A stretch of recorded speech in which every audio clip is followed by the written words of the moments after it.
So, how you doing? This is Vito from Jersey, and I'm going to tell you another story of my travels. When I was in the military, when I was younger, I traveled quite a bit, had some experiences, and I usually tell these stories to my customers in the barbershop. So this one gentleman, he was cutting his hair. He says, you ought to write these stories down, these short stories. Because I've written books, right? I have books out, right? And I don't know, I never thought these stories were writable, but I could tell them. And I told the story the other day about when I was in Ireland. These are just stories that things have happened to me. They're not incredible stories, but I don't know. Some people might find them interesting, or they like the way I tell them. So I'll tell you another story. When I was in Germany. When I was stationed in Germany, this was 1970, 71. Well, that wasn't, it was after Vietnam, so 70, 71, 72, like that. I'm 72 years old now, so all this stuff happened in my 20s. So, I was born February 16th, 1953. So you figure it out, I'm 72 years old. Anyhow, I'm stationed in Germany, and I was stationed in Aschaffenburg, the 228th Adjutant General's Corps in Aschaffenburg. And we were maybe a half an hour out of Frankfurt. So we used to go into Frankfurt, Germany to party. And there was a street in Frankfurt called Kaiserstrasse. Those who know will attest, and there's where all the bars were, and there were whorehouses, there. Prostitution was legal in Germany at the time. I don't know if it still is or not. I haven't been there since the military. But we used to go into Frankfurt to party. So I went into Frankfurt with this guy, Glenn Doherty, and I think this guy, Lawson Christopher. I went in with him.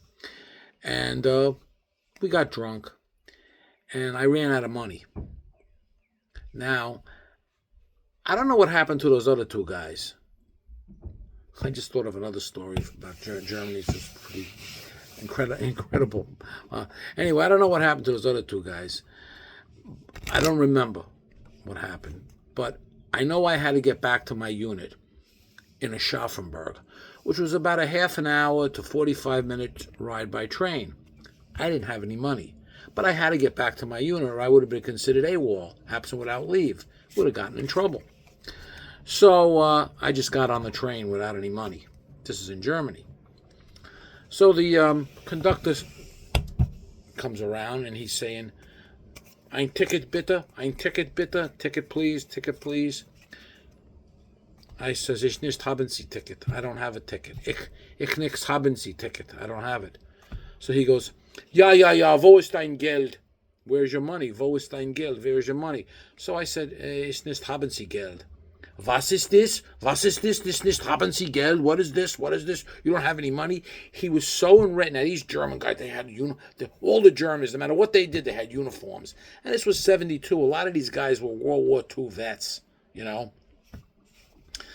They were under the Wehrmacht during the Second World War. Because 72, right, the war was over maybe 20-something years. So a lot of these guys were still, they were German cops. They had been in the Wehrmacht. So anyway, he goes, "Ist nicht haben Sie Geld? You don't have any money?" So he stops the train. He grabs me. This is a big guy. Big German guy. And he throws me off the train. I'm in the middle of nowhere. I am in the middle of nowhere. There's all like fields, like, I don't know what they were growing, but fields. I'm on a railroad track and fields. And I'm thinking, how the hell am I going to get out of this? I don't even know where the hell I am. I'm in Germany. So I'm walking along the railroad tracks, and I see this town, Offenbach. So I turn in, I go in, and I don't remember how I got to call my unit. I know I went into a store. I kind of vaguely remember going into it. Remember, this was like, what is this? This this is 2025. This was 1972. How many years ago? It was 50 years ago? 50 something? I don't remember how I got to call my unit. But I went into a store and somehow I called the military police barracks in Aschaffenburg. Told them of my plight. And they sent a Jeep for me. Honestly, I don't remember. It's really strange because that was a pretty significant thing. But anyhow, I don't remember how I got in touch with them, but I did. And they sent a Jeep for me. I don't even remember getting on the Jeep, but I remember the Jeep coming, the military police Jeep coming, and I got back to my unit. All right, that's that. Now, a few years later, I'm out of the military, and I'm in Italy.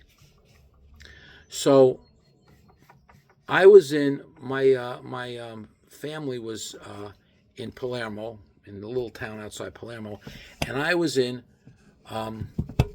Catania. I went to Catania for some reason, probably just to see it, and the same thing happened. For somehow I ran out of money, and I had to get back to my family in Palermo. So I got on a train. Now I'm sweating because I remember what happened to me a few years previously in Germany. I'm on the train, no money. Conductor comes. Bigliette per favore, ticket please. I say, io non tengo bigliette, I don't have a ticket. He goes, soldi, tu tieni soldi? I go, no, io non tieni soldi. He goes, no soldi, no money? I said, no. He went, non è treno mio, not my train. And he walks away. And I got where I was going. Now, it was the difference between the Italians or the Sicilians and the Germans. The German guy was enraged. He was scandalized that I happened to have the guts, the balls to get on his train without any money. He threw me off the train. He didn't care about what happened to me. The Italian went, it's not my train. And that's the story. That's one story.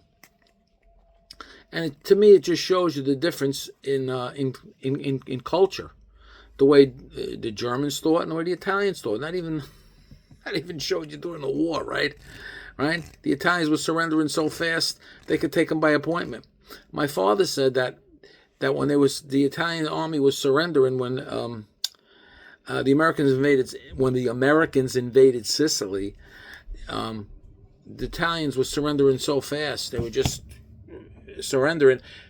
They were supposed to be, the Germans were shooting them in the back because the Italians were supposed to be like on the side of the Germans, and the Italians were just going, they didn't want to fight.